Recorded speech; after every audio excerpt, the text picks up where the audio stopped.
This week on Vaticano, join Pope Francis as he presides over Holy Mass for All Souls Day. Learn more about synodality and the synodal process that the Church is undergoing, and sit down with Father Hans Zollner, one of the leading experts on safeguarding and prevention of sex abuse in the Church. For this and more, Vaticano starts now.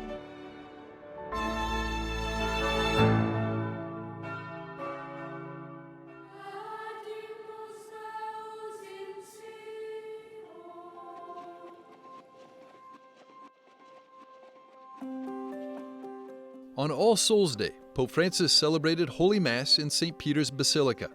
He prayed especially for the 9 cardinals and 148 bishops who died over the last year. Among the deceased cardinals were Cardinal Angelo Sodano, the former Vatican Secretary of State, Cardinal Claudio Humes, the former Archbishop of Sao Paulo, Brazil, who had a significant role in the 2019 Amazon Synod, and Cardinal Antonios Naguib, the former Patriarch of Alexandria and head of the Coptic Catholic Church. Pope Francis said that All Souls Day is a good occasion to ask if our desires have anything to do with heaven. The pontiff warned that many Christians weaken and water down Jesus' message out of convenience. Let's face it, the Pope warned, we've gotten pretty good at compromising with the gospel. After Mass, the Holy Father paid a visit to the Campo Santo Teutonico, the German cemetery in the shadow of St. Peter's Basilica. People of German, Austrian, and Swiss descent are buried there, as well as people from other German-speaking nations. On this place used to be a circus of the Emperor Nero, where many Christians were killed, including St. Peter.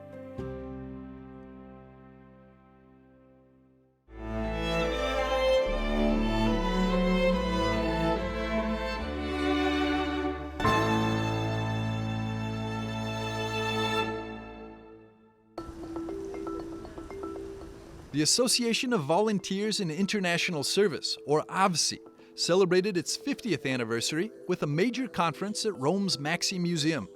Guests included the Vatican's Secretary of State, Cardinal Pietro Parolin, and the Italian Foreign Minister, Antonio Tajani. Italian President Sergio Mattarella also sent a greeting. Gianpaolo Silvestri, the Secretary General of AVSI, explained its mission. The mission of AVSI is to promote the human dignity for each single person and for the community where the people live. To reach these objectives, we think that the main tool is education. Education not only as schooling, but also as the possibility to include all the children in a path through different instruments. This is our goal.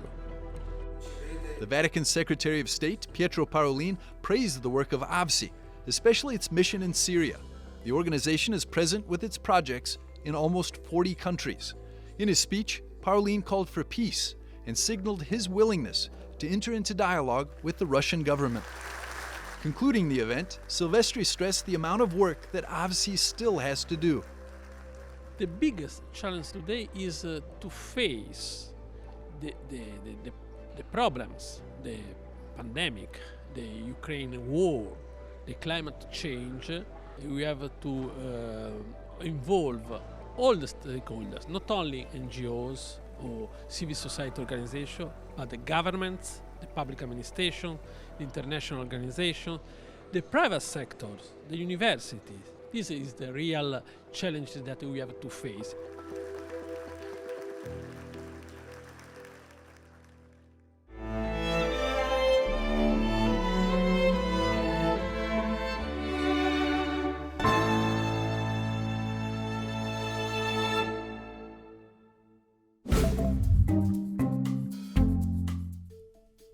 Hello and welcome to this week's Vaticano Updates, the most important news from the Holy Father and the Vatican. The Vatican revealed a document to guide the next stage of discussions in the Synod on synodality. The working document, entitled "Enlarge the Space of Your Tent," covers issues across a broad spectrum, from the clergy sexual abuse crisis to Christian unity. The text summarizes the reports shared with the Vatican by bishops' conferences, religious congregations, departments of the Roman Curia, lay movements, and other groups and individuals. The Holy Father prayed that God may convert the hearts of the violent after an al-Qaeda-affiliated terrorist attack in Somalia.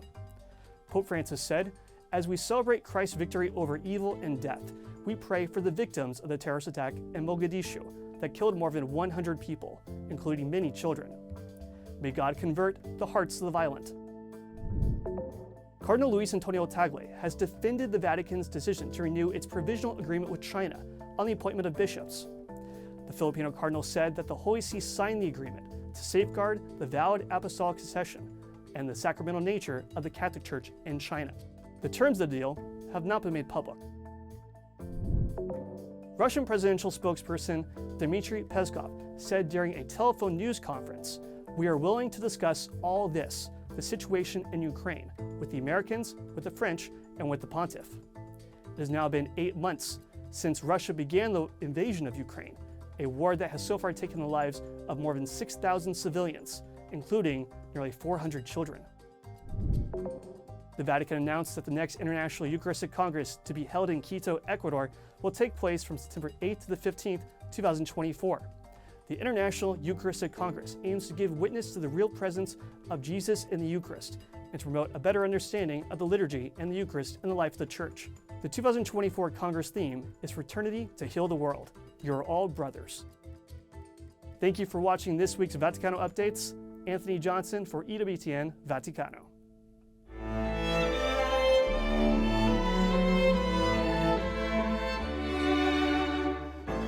In a few moments, we'll be back with more on Vaticano.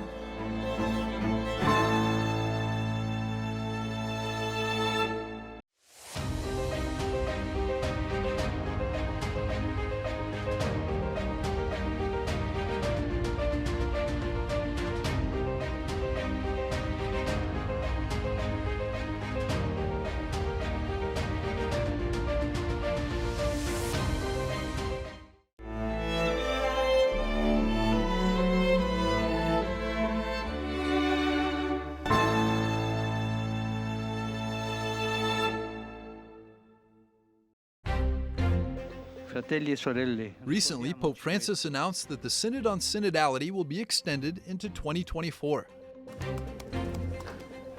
The Synodal Committee presented a working document on the World Synod on synodality at the Vatican on October the 27th. Titled "Make Wide the Space of Your Tent," the document runs just over 40 pages. Grazie per la vostra presenza. Cardinal Mario Grech, Secretary General of the Synod of Bishops, a synodal church, and Cardinal Jean-Claude Hollerich led the press conference for the release of the document. Key insights, questions. They were joined by Professor Anna Rowlands, as well as Father Giacomo Costa and Monsignor Piero Coda. I contenuti del sinodo sono Cardinal Grech stressed that the participants in the synod were still apprentices who could improve in implementing the synodal dynamic. The results from a worldwide survey of Catholics were compiled into the report. per tutti noi è stata una sorpresa ascoltare. It was a surprise for all of us to hear how the people of God, despite their different sensibilities, were united in their call for a profound renewal of the Church. Profondo rinnovamento della Chiesa. The presented paper is not yet a final document, but according to its authors, it should give suggestions as to which priorities should be discussed at the first session of the Synod of Bishops in October of 2023. The organizers said many Synod reports have raised questions about the role of women, young people, the poor, people who identify as LGBTQ, and the divorced and remarried.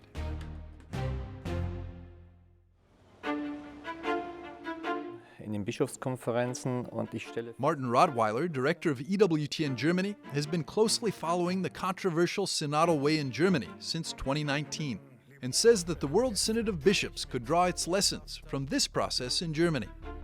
Da formuliert der Papst I think it is very important how one starts this synodal process and is clear what is actually at stake here. And I think that, especially in Germany, false expectations or false hopes were raised, and the majority of the bishops clearly said, we want a change in church doctrine. And I think that was a mistake from the basic point of view. Cardinal Grech and his colleagues emphasized that they were still in the listening phase and would only enter into discussion at the level of the universal church in the next step.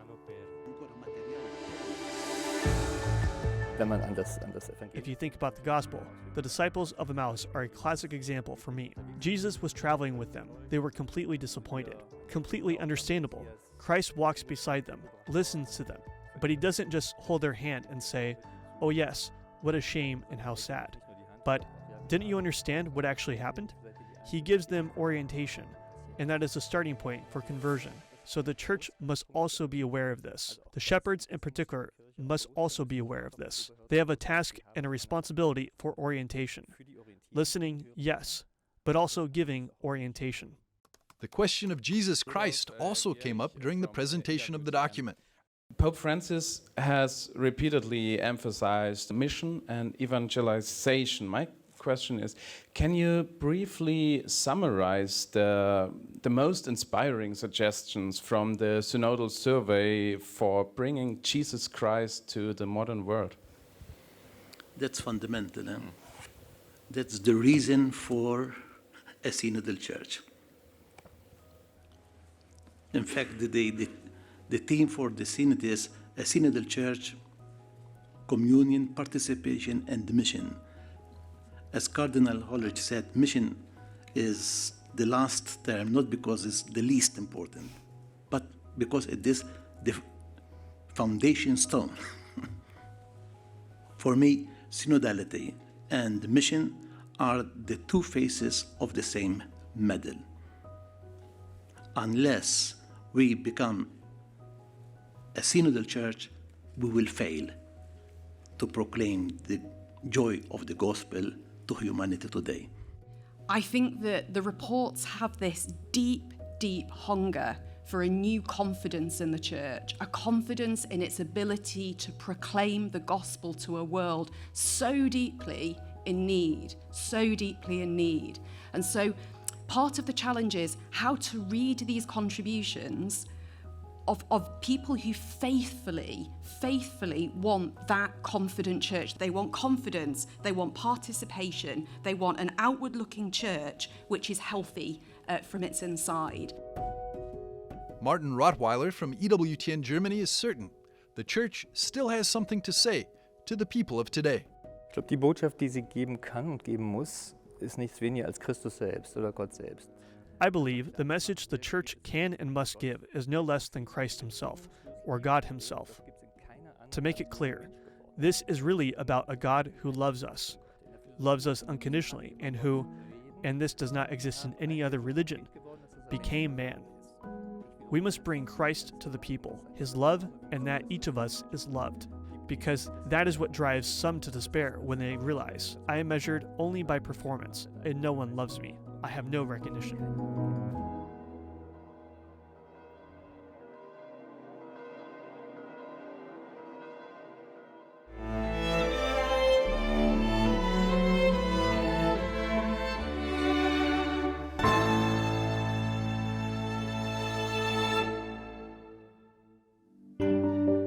Father Hans Zollner is an expert in the sex abuse crisis in the Catholic Church. A psychologist by training, he's been studying the phenomenon of sex abuse within the Church for 30 years. He's also a member of the Pontifical Commission for the Protection of Minors. In this interview, Father Hans Zollner speaks to EWTN's Colm Flynn about some of the findings from his research into the abuse crisis in the Church. Father Hans Zollner, it's a pleasure to meet you and thank you very much for your time. When we look at abuse within the Catholic Church, from your studies over the decades, why did it happen and what allowed it, do you think, to continue to happen? What were some of the main factors? Now, abuse happens when people are in positions of power and they exercise that power by means of any kind of violence. And in our case, if we talk about sexual abuse against minors, it is sexual violence. So for whatever reason, and there are many, clergy and non-clergy abuse their power, abuse the trust with which people encounter them, children, youth, and their parents and their friends and their teachers, and they abuse sexually, they satisfy their own sexual desires, but also other desires like closeness, like feeling important in other person's lives, like dominating others. From your studies, you discovered that the average age of a priest who abuses is 39. Why that age, do you think? People come into positions of power, and they are at the same time also somehow empty or growing empty in their own spirituality, in their own rootedness in their ministry. They get fed up, they are frustrated because life is approaching, and they are looking for their satisfaction. And one reason why they abuse is that with minors of age, you think you will get away with it easily, you can threaten them, you can dominate them, you can exercise your power more easily than with an adult person. And so one of the reasons is that you can abuse of them in a way that you think you will not be discovered so easily. You think that you're untouchable? And this is one of the things that is connected also with the culture in the Catholic Church, that priests have been considered untouchable and still are in some areas of the world like that. If a priest in confession tells another priest that they have abused, is that priest then obliged to tell authorities, tell their superior, someone in the church, or still the seal of confession cannot be breached? Now, the official position of the Catholic Church is that the seal of confession can never be breached, never, ever. And this is something that has been upheld over the last years also in new declarations also by the respective dicasteries here in Rome. There is certainly the possibility that the priest who receives that confession from an abusive priest who confesses to that abuse, that he does not give the absolution. Because a priest is not obliged to give the absolution in the case that one of the essential elements of a valid confession is missing. And one of these elements would be sincere repentance, clear confession, and the willingness to make up for the harm done. That could include, of course, reporting oneself to police. When we look at the victims and the survivors all over the world, how can the Church right the wrong that has been done? For this, we need to ask them. And this is the most important lesson that we as a Church need to learn, that we cannot impose anything, that we need first and foremost to receive the message. We need to learn is no single abused person, no single survivor, no single affected person is living the same experience. When we look to the future of the Catholic Church, where do you see the hope when it comes to this crisis? One element of hope that I lived through recently was when I met a survivor of clerical sexual abuse. He was abused by a priest when he was young. Now he himself has children. And he told me, and this is a person from the United States, he told me that he sends his children to Catholic schools today. Why? Because he knows, he said, I quote, he knows that his children are safer in this Catholic school than in any other institution in the United States at this point. So the hope is that safeguarding measures work. Father Hans Zollner from the Gregorian University and the Pontifical Mission for the Protection of Minors, thank you very much for your time. Thank you.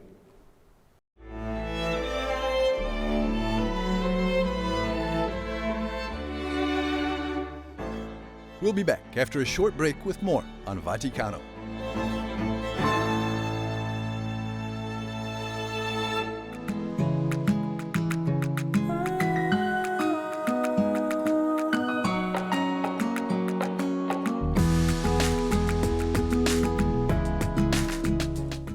Hva er tabernaklet?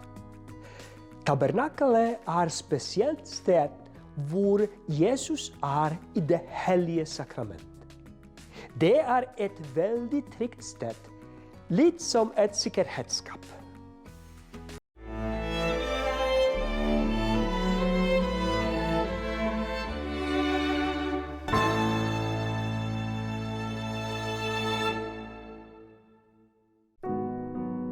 The Holy Mayor. This is how Venerable Giorgio La Pira, mayor of Florence for 2 terms between 1951 and 1965, is remembered. Born in Pozzallo in 1904, a very small town in Sicily, Giorgio La Pira is considered one of the greatest exponents of social Catholicism. La Pira era convinto che non si potesse fare una buona società. La Pira was convinced that a good society could not be made if it was not founded on a high spirituality.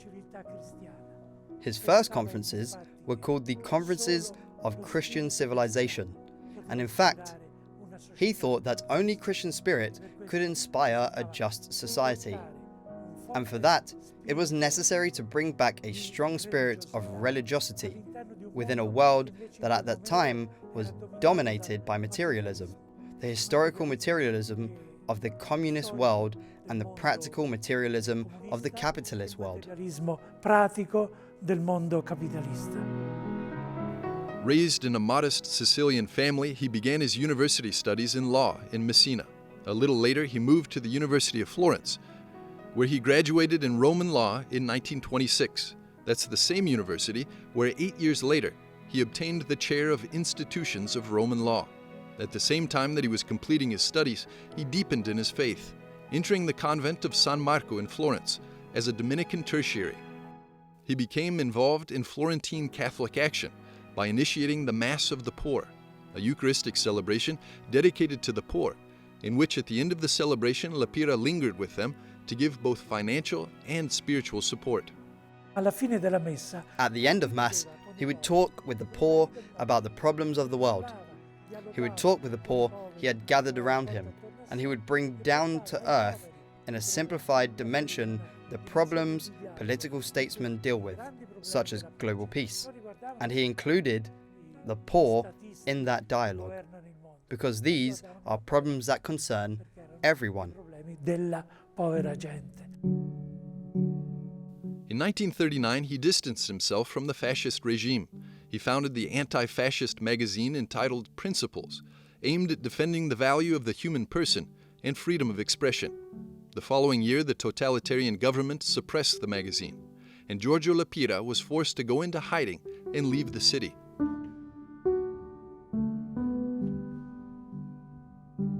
He returned to Florence only at the end of World War II. In 1946, he was elected a deputy at the Constituent Assembly and was called to formulate the basic principles of the Constitution of the Italian Republic. Proprio questa sua preparazione dottrinale. This doctrinal preparation of his can be seen in his service to society as a constituent father. That is, one of those who was called to write the Italian Constitution. He made a decisive contribution that you can see in the first 15 articles of the Constitution, which are precisely the ones that speak on the fundamental rights of the dignity of the person. Fondamentali sul diritto della dignità della persona. La Pira, in 1952, organized the first international conference for peace and Christian civilization. From it began an activity aimed at promoting lively and profound contacts among political leaders from all countries of the world. La Pira concretized his desire for world peace in 1955, when the mayors of the capitals from around the world signed a pact of friendship and peace in Palazzo Vecchio, the seat of the municipality of Florence. He has always been committed to the poorest of the poor, as if he was the father of the family of this city, which was his city, Florence. He also always took care of his religious dimension, and this religious dimension informed his relationship with others. Giorgio La Pira died in Florence on November the 5th, 1977. He's remembered by all as the Holy Mayor. Pope Francis in 2018 declared him venerable, thus concluding the second phase of his cause of canonization that started in 1986.